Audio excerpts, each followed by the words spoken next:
I'm Alan Wardis, and you're listening to Think Radio. In the United States, every 98 seconds, someone experiences a sexual assault. So every minute and a half, someone is being victimized in some way. Wow. Yeah, it's pretty staggering. That was Jessica Wirtz, Outreach Coordinator for Project Hope in Gunnison. We had a wide-ranging conversation about sexual assault and harassment in our society, about the problem and possible solutions. All that coming up on this episode of Think Radio.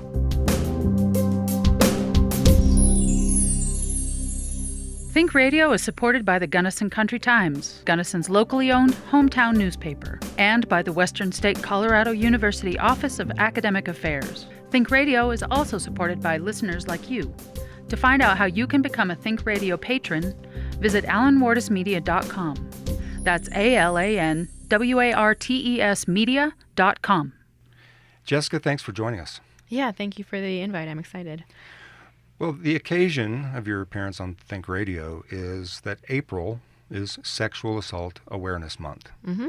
But as I was preparing and thinking about that, it occurred to me that really for the past several months, we've been living in Sexual Assault and Harassment Awareness Year. Yeah, it's been hard to ignore it for the last year or so, for sure. And that's a good thing, right? I mean, to get this kind of publicity and this kind of awareness out there. Yeah. But I think in some ways, while it has been good, and this is a question, I'm wondering about this conclusion, that in some ways it's been confusing for people. It's made people ask themselves the question, well, what is sexual assault and what is sexual harassment? And man, how does that differ from just ordinary sort of flirting and dating behavior? So I was wondering if we could start there. Sure. To sort of lay that foundation, in your professional experience and opinion, what's a good working definition of these issues? So sort of in the professional field of, sexual assault related work, the very basic definition of sexual assault is any non-consensual sexual act, which is at its surface not very helpful because it sounds just as vague as it's what kind of like legalese, right? Right. But so that can mean anything from rape or attempted rape, molestation, incest, that kind of thing. But can also refer to non-physical acts such as the sexual harassment, street harassment, catcalling is also classified under that definition. Harassing communications, phone calls or anything on social media that is of a sexual nature that the person it's directed towards is not okay with, did not consent to. Right, didn't invite it. Mm-hmm. Or didn't invite it obviously enough that it is clearly consensual. Right. But there's a dividing line there that I think causes a lot of the confusion in some people's mind, and that is part of that's criminal and part of it really isn't. Is that correct? Technically, that kind of thing can be against the law. It's just not often brought into the judicial system or prosecuted. And often, if it is, the punishment for a lot of that is minimal at best. So legally, yes, it is against the law. But in reality, is it always carried out in that manner? Not necessarily. Right. Well, there are some of the things that you described, though, that are clearly and definitely against the law. These are felonies that you described. Unlawful sexual contact all the way up to rape. Has the last year and all of the news coverage that we have seen on this subject caused there to be a sea change in your experience? Are you seeing a greater number of people coming forward with these serious allegations as a result of Me Too and the general increase in awareness? Locally here, it's maybe been a small impact, but it's not been nearly on sort of the level of the national, just massive wave. And why do you think that is? I think part of it is maybe we're still a rural, isolated in a sense community where while people here are certainly aware of the Me Too movement and the Time's Up movements and those things, I think we're a little bit removed from it in a sense. And also, being in the small community, we still have the issue of anonymity is really difficult here.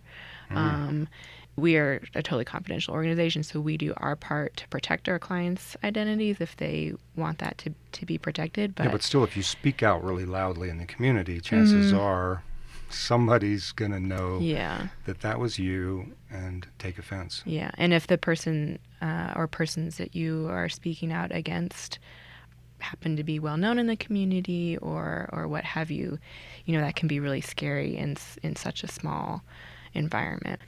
Does the fact that you're really not hearing much about this in this community mean what some people might conclude, and that is, well, it's just not happening? Well, that's definitely a conclusion that a lot of people would have. We know that it's not. We see enough victims. I think last year we saw over 30 primary victims, which primary is they experienced the assault themselves rather than an acquaintance or something. We saw over 30 victims of sexual assault come into Project Hope. Okay, so not one of those was in the newspaper. Didn't really see that on the marketplace. Right. Didn't see it in other social media. So it's easy to conclude, well, they weren't happening. But you're saying, yeah, they came through our door. Right. Yeah, and we know just sort of based on the chance that our community is this total anomaly to what we know on the national level of how underreported these crimes are is, it would be great if we were living in this bubble where that wasn't the case, but I feel like that is probably not very likely, so that we can sort of extrapolate from what we know happens on the statewide and national level of how underreported we are, that if we see that number of victims, that there's all of the ones behind them that aren't coming to us, and then, like you said, of the ones that are coming to us, at least, no one knows about. They don't get counted in a public way. Yeah. While we're there, let's ask the question: what do you do about that? Are there trends that you can identify that you say, okay, this is getting better because we've learned to do X? I think in hope that we'll have sort of a trickle down into the smaller communities like ours of what is happening on the national level of, doing work to erase the stigma that is sadly still really attached to victims and survivors of sexual assault, and work to reduce issues of victim blaming and rape culture that are so deeply embedded in our society, which is a tall order. And they're so deeply embedded that most of the time we're not even aware that we're doing it. Definitely. Is that correct? I mean, men and women alike have this mindset. The first thing we think is, well, what did the victim do to ask for this? In fact, being Sexual Assault Awareness Month, all over campus here at Western State Colorado University, there are displays of clothing. Just ordinary clothing. I saw one that was a uniform that somebody working on a road construction crew might wear, all the way to, just ordinary, everyday walk-around clothes. And the point is, this is what I was wearing.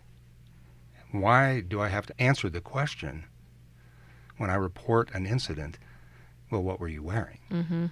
That's an example of what you're talking about, right? Absolutely. What are other examples of how we tend to blame victims? So there's a classic, were you drinking or doing drugs?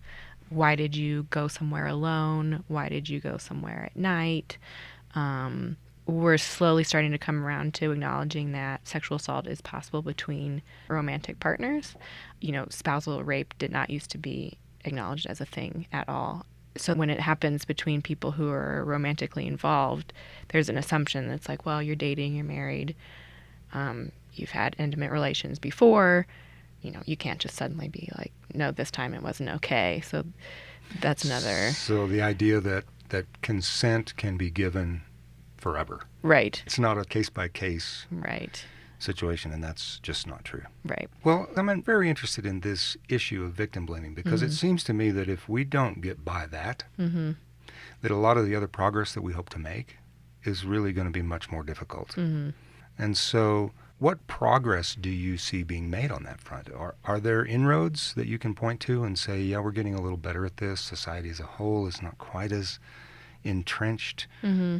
I think there's been progress made, and I think that this past year has helped because victims and survivors in a wide spectrum of circumstances of their assault have come forward to help illustrate that, all of those sort of stereotypes are not necessarily true. But I think really, like, even taking it to a level below the victim blaming culture is the underlying issue of things like gender roles and rape culture assumptions that I think that we're starting to make progress in. And the thing that comes to mind is another hashtag movement, the Time's Up movement in the entertainment industry of female actors, demanding better roles and more women producing movies and that kind of thing. I think. Well, and just equal pay for appearing in the same film. Absolutely, and that across all industries, equal pay. I think that's where we can see the progress there of sort of equalizing the playing field between males and females, but it's going to take time again to then raise it to the victim blaming, because I think that's really the sort of underlying issue of assuming the victim, who's often a female, is at fault because of the imbalance in our gender role society. And you use a word like victim, and in the case of rape or unwanted physical contact, it's easy to see the application of that word. It's possible that the general public doesn't see a woman who is subjected to street catcalling as a victim of anything. Yeah. Speak to that for a minute. Why is she also a victim? It goes back to that basic definition of it maybe is a verbal assault rather than a physical one, but it's still an assault. There are criminal charges for verbal assault and abuse in other contexts, but it just doesn't quite translate for a lot of people into the sort of sexual harassment, catcalling category. I think a lot of people think it's no big deal. Many people certainly think that it's harmless and complimentary, and that women should be flattered when strangers on the street make comments on their physical appearance or whatever. And yet time and time again, women say, nope. Yeah. That's not how it feels. Yes. Yeah. Well, and so it's really almost irrelevant whether that rises to the level of criminality, something that could be prosecuted. I mean, the more underlying issue is it's just not cool. Right. It's just sort of a basic human decency thing. Regardless of the content, no one wants to be made to feel uncomfortable when they're walking home from work or whatever the situation may be. Right. Yeah. And it does make people feel uncomfortable. Partly because, correct me if I'm wrong, obviously, I'm a man. I've never, had this happen to me, but it seems to me that it would have to cross a woman's mind, well, what else is about to happen? Absolutely. And I think that that's sort of the part where people think that it's harmless because they think that it stops at, like, hey, look, you look nice today. That's like a censored version of what people may say. But, right. And then both people go on with what they're doing. But the reality is that it's not that simple, and that women are faced with an impossible choice of ignoring it and hoping that that's what happens, that they keep walking and the other person keeps walking. But then they run the risk of then the person making the verbal assault is offended that the woman has not acknowledged their supposed compliment, and then they may get followed and they may continue. There is the rare story of women who ignore and carry on, and then there was a woman who was stabbed to death by a person that was harassing her on the subway because she wouldn't give him her phone number.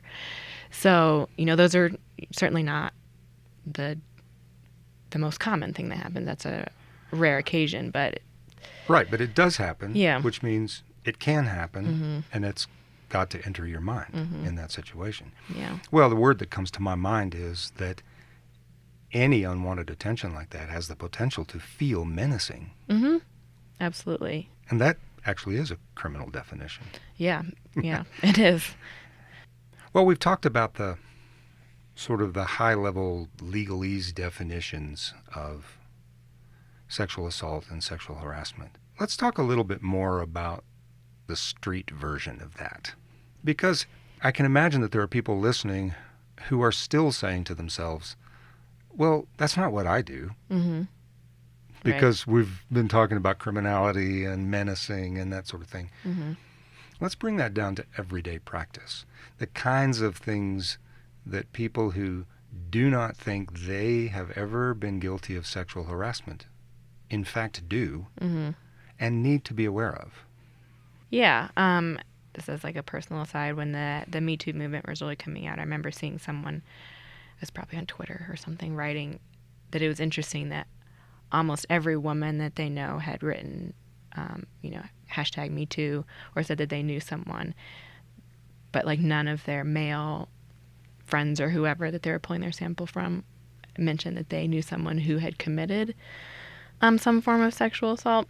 And so it's just a really interesting viewpoint that, all these women are like, yeah, it's happening to me. And then all these men in this particular sort of anecdote were like, I don't know. I don't know anybody who does that. I didn't do it. I know my friends haven't done it.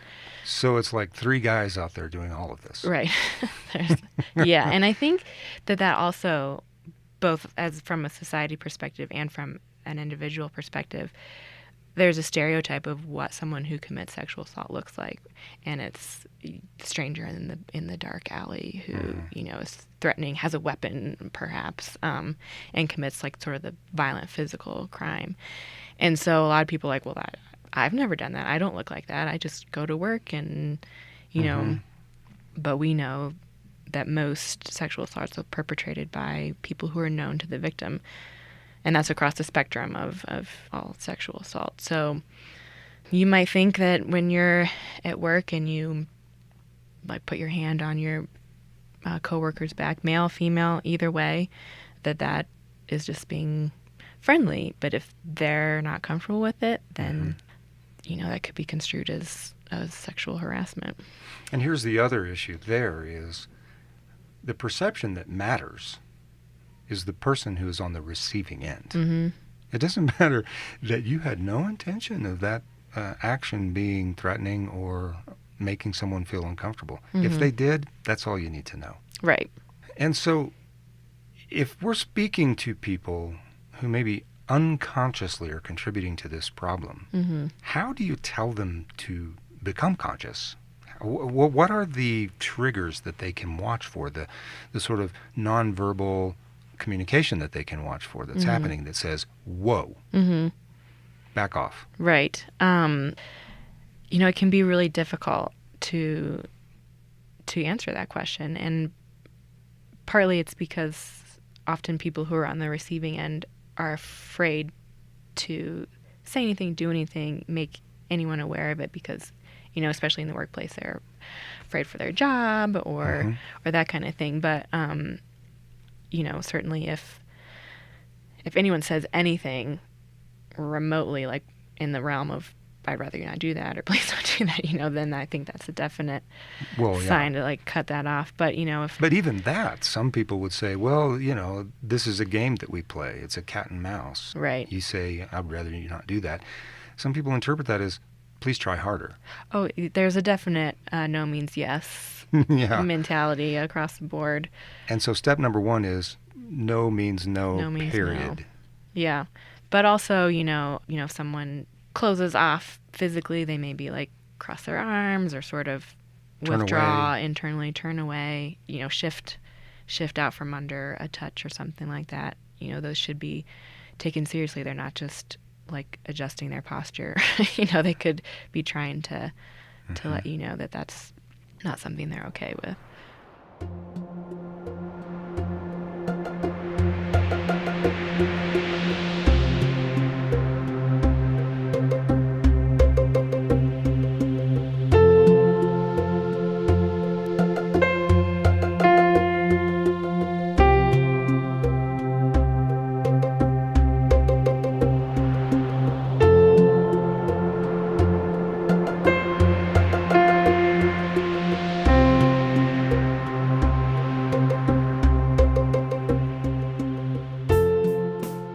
Radio is supported by the Gunnison Country Times, Gunnison, Colorado's locally owned hometown newspaper.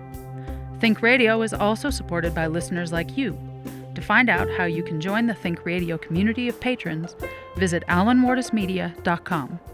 That's ALANWARTES media.com. How'd you get involved in this work? It's a twisty road a little bit, but I have a background in public health and doing health education, and so this job as outreach coordinator for Project Hope is health education. You know, I view sexual assault as a public health problem because it causes injury and mental health issues, and so to me it's a public health problem. And so that academic and work history experience combined with a long time passion for women's health and women's issues and women's rights sort of combined into interest in this field and this particular job. Well, it seems like a good time to be in this job. There's a lot of opportunity. I mean, I'm saying your workload is heavy, unfortunately, mm-hmm. but there's a lot of opportunity here for us as a society to really get this, mm-hmm. it seems. Yeah, I think, sadly, a lot of people are just becoming aware that this is an issue, which is really unfortunate. But with that sort of overarching awareness, it can really open the door for organizations like ours to continue the education and then hopefully get in some prevention to try and stop future generations and help shift ideas and perceptions. We would all love to put ourselves out of a job, essentially, in this field, would, the end goal. I wish for that for you, too. Yeah. How prevalent is this? Have you got some numbers that you could give us? I mm-hmm. mean, what are we looking at? If we're going to make progress, we need to know where we're starting from. Yeah.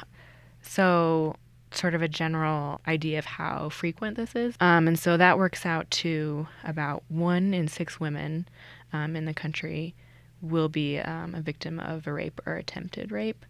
In their lifetime? In their lifetime, yep. And it's 1 in 33 men, sort of as a comparison. If you take rape out of the equation, the number skyrockets. So if you're looking at all the other types of sexual assault we talked about, it's 44% for women and 22% for men. So when you're looking at all those other things that don't fall into our perception of the violent rape encounter. Mm-hmm. 44%. Mm-hmm.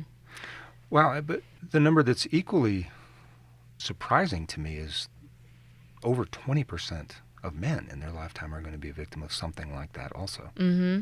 Yeah, I think that's probably pretty shocking to a lot of people. As much as we don't like to talk about sexual assault in general, sexual assault perpetrated against men we really don't like to talk about as a society. Does that skew the numbers at all? Men are much less likely to come forward and say, this happened to me. Is that true in your experience?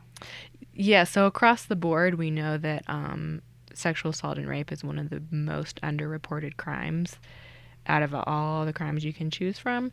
So we know that the information that we have is massively underreported, missing a lot mm-hmm. of information. And generally speaking, males are probably much less likely to report. So that number could very well be higher, and we just have no way of knowing. Mm-hmm. So let's talk a little bit about the human dimension of this, because it's easy to get caught in numbers mm-hmm. and in sterile-sounding words, consent right. and menacing, and even sexual assault is sort of, that's almost an arm's length way to mm-hmm. say this. Mm-hmm. What does this actually do to people? Yeah. What are you seeing at Project Hope? People come in, what are they dealing with as a result of being a victim? Everyone is different. Everyone processes and deals with things in different ways and has different needs following an incident or an assault. But we know that victims of sexual assault are more likely to experience things like substance abuse issues, depression, PTSD, other sort of mental health issues, problems at work, at school, in their other interpersonal relationships, and difficulty trusting people or feeling safe. So our clients that come in a lot of them just need someone that they can talk to, that they aren't going to feel judged by.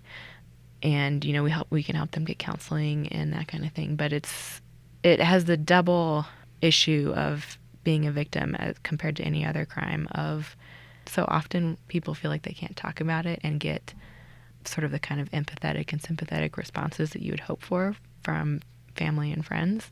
Going back a little bit to that victim blaming thing. Sure. If they choose to report to law enforcement, which many don't, as we talked about, it's so underreported, then they have to relive it over and over again and get possibly even in court under cross-examination by a hostile attorney, etc. Mm-hmm. Yeah. And go through all of that with law enforcement.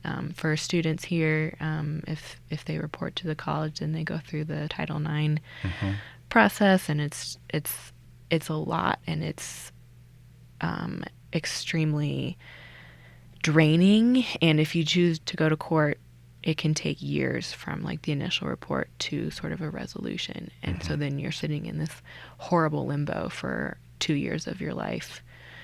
So if somebody breaks into my house, steals my stereo, I can feel violated. I lost my stereo. I can feel angry that somebody took from me.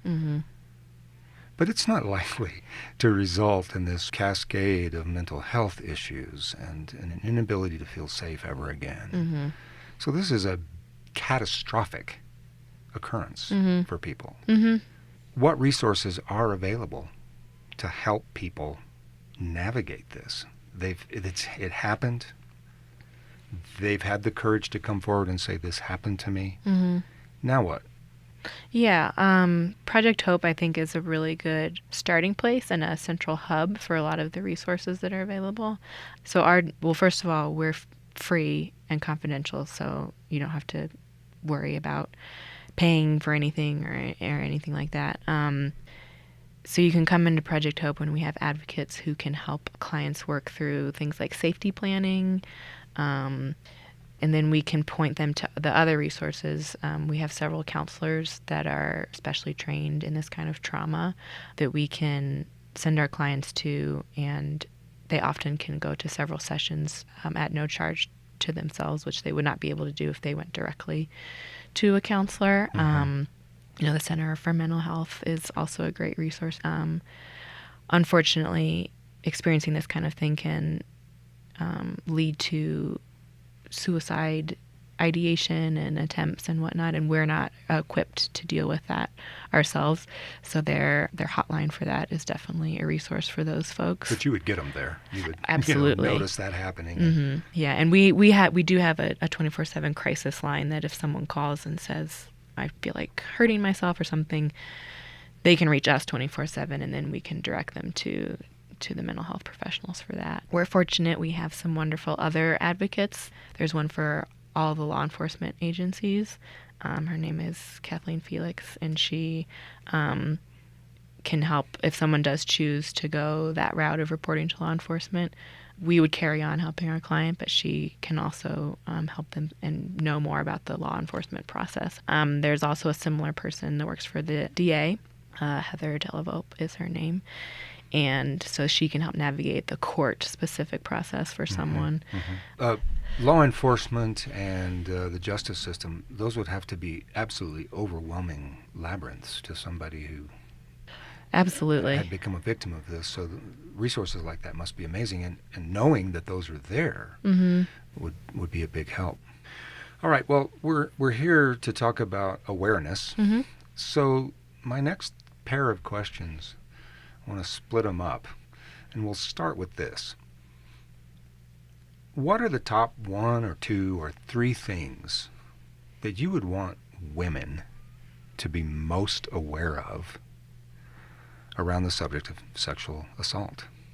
So it's interesting that you asked me about what women would want to know, because that sort of goes towards the our approach is often like, what should women do to avoid being victims?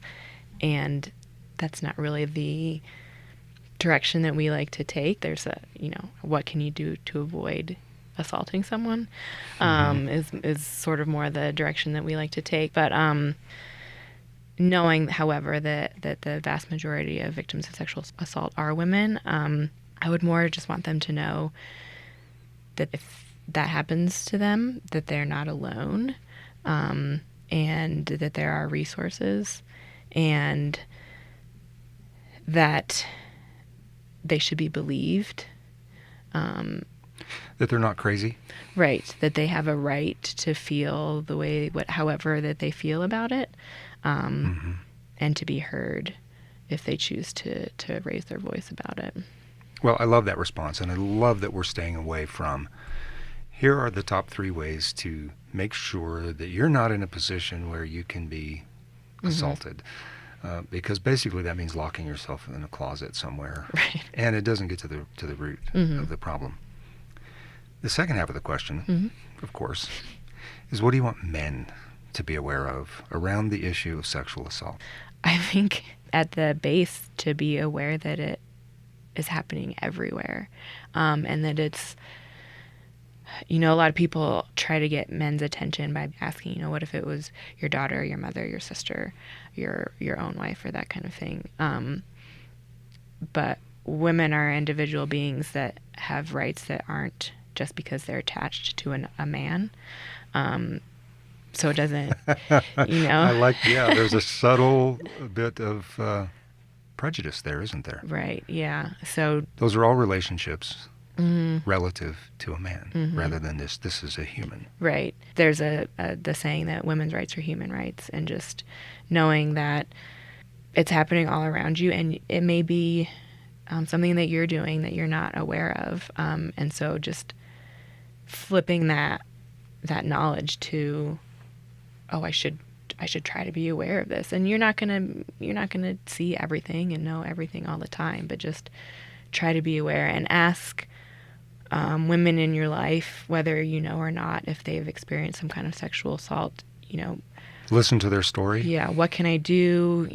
How can I help you? Or checking in with yourself. Am I doing something inappropriate? And just. Well, one of the things that emerged in the last several months with all of these stories was the number of people, men and women, who were sort of complicit in egregious and obvious sexual harassment and assault So we, because they as knew Project about Hope it and partnering with, and said Western, nothing, are putting did on nothing. a screening What's of your a advice on documentary that? called Haunted Ground, How would you advise which people was to made, take a I more think, proactive role? in 2014? So it's still pretty it's new. really that hard because looks for so at long, the prevalence sexual assault and and response partner to violence has been sexual assault a on private college issue campuses that we don't talk specifically about. in the United So States. I think there's an um, assumption, and it just sort of that it follows follows not my the place stories of to several interfere, victims. but I think there definitely and can what be they went through and how it's a way for people particularly to unique situation, call out their having that peers happen or on a college coworkers or campus. whoever. What makes it unique? In the A sort few of realm of things, catcalling. If you're college is kind of a and group of universities guys and one of are your sort of like their buddies own is entities, making somewhat inappropriate removed comments to a woman from, on the street or something. they have their own set of rules. I know it can be and- really and difficult. honor You codes don't like and to, that kind of thing. go And against with the the Title crowd IX mentality of laws, friends, but to make say, sure that there's Yeah. gender hey, man, equality and they Knock deal it with off. We don't need to sexual do assault. that. So for someone so who wants to those sort of report, they can one-on-one report to the college just can and be- or can to be law really enforcement. So powerful. there's sort of two entities that they may be dealing with in reporting. I see. So that's sort of an extra wrinkle. And often, that's not to say that it's good or bad. It's just an extra thing that the average person doesn't have. But also the film in particular looks at how things can change when someone that's involved in the incident is in Greek life or sport, which I'm not one to say that either one of those things is, rife with. Right. I'll leave that to experts to talk about that specifically, but the film does examine those things. And again, those are issues that certainly professional sports, but they're sort of specific and unique to college living. So on the 18th, April 18th, Wednesday, we're going to screen this film. And then following that, we're going to have a discussion panel with some Western staff and one of our staff members and some other folks, some of the other advocates in the community. They're going to come and we can sort of tease out some of the issues that are brought up in the film and just sort of talk about maybe like what that looks like here at Western specifically and just sort of continue the conversation. In general, yeah. And is that free to the public? Yes, absolutely. And the public is invited. It's not just a university event. No, we would love to have folks from the community come out. Any parents out there that are sending their kids off to college in the near future that might want to know more about it, that could be a really interesting thing for them. So yeah. And where will the screening take place? It'll be in the theater up on campus at the University Center, and the panel will be there as well. Okay. How else can community members make a contribution to this problem and this issue? We welcome any kind of involvement with our organization.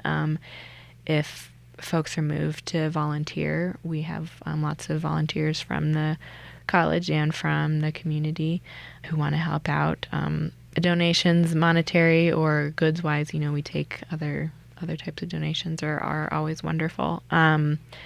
It's really just starts with talking about it and learning about it, and we have, for the month we have the Treads and Threads display window that has some information in there, and so maybe one of the best things people could do, other than all of the things that you've listed, because volunteering and donating, very good, is to have the conversation themselves. Talk to teenage kids, talk to each other, bring this subject up at church, over dinner. Let's talk more, because that's how we achieve this thing that we've set aside this month to try to do, and that's become aware. Right, yeah. And all that's going to do is create an environment where people will feel safer to come forward to help continue to raise that awareness. The more reports that we see, the more we're going to have to face that it's an issue.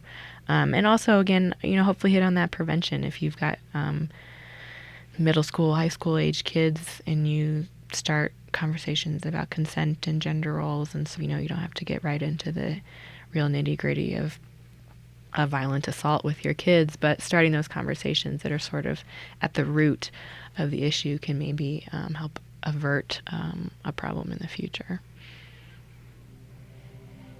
Jessica, thanks for all you do, and thanks for the conversation. Yeah, thank you so much. Appreciate it.